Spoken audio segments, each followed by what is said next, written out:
Hi everyone, today's question is take a pause and if you know the correct answer, please post it in the comments below. Which of the following statement is not true of two genes that show 50% recombination frequency? तीन cases होते हैं jeans के हमारे पास. First of all completely जो unlinked jeans होंगे.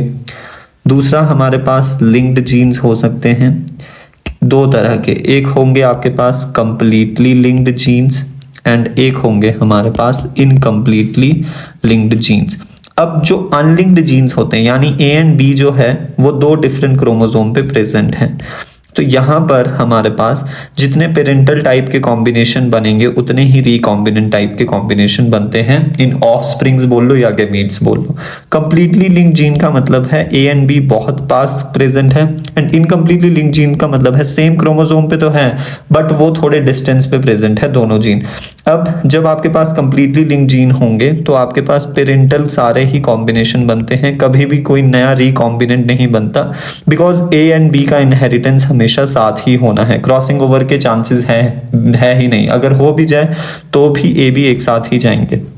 And incompletely link jeans में क्या होगा, पेरेंटल एंड रिकॉम्बिनेंट दोनों बनते हैं but parental always more than recombinant. मतलब रिकॉम्बिनेंट जो आपके पास बनते हैं ना वो equal to and less than जो होते हैं वो 50% होते हैं. कभी भी 50% से ज़्यादा रिकॉम्बिनेंट नहीं बन पाते. तो हमने ये भी बोला है कि आपको ये इनमें से नॉट ट्रू स्टेटमेंट बताना है जब दो जीन्स का 50% रिकॉम्बिनेशन फ्रीक्वेंसी हो. तो ये वाला केस तो कभी होगा ही नहीं बिकॉज रिकॉम्बिनेंट्स कंप्लीटली लिंक्ड में नहीं बनते. तो if the genes are present on the same chromosome they undergo more than one crossover in every meiosis. ये सही कहा गया है कि जो सेम जीन पे प्रेजेंट होते हैं वो एक से ज्यादा क्रॉसिंग ओवर में जा सकते हैं during meiosis. The genes may be on different chromosome.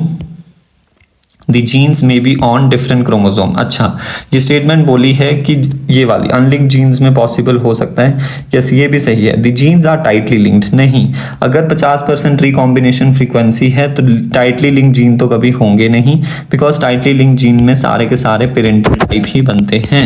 The genes show independent assortment. Obviously इस वाले केस में इंडिपेंडेंट असॉर्टमेंट वो शो कर सकते हैं जहां पे कंप्लीटली अनलिंक्ड जीन्स हैं. तो इसमें ये ट्रू है, ये ट्रू है, ये ट्रू है, ये फॉल्स. तो this is our answer. For more such videos and concepts do like, share and subscribe.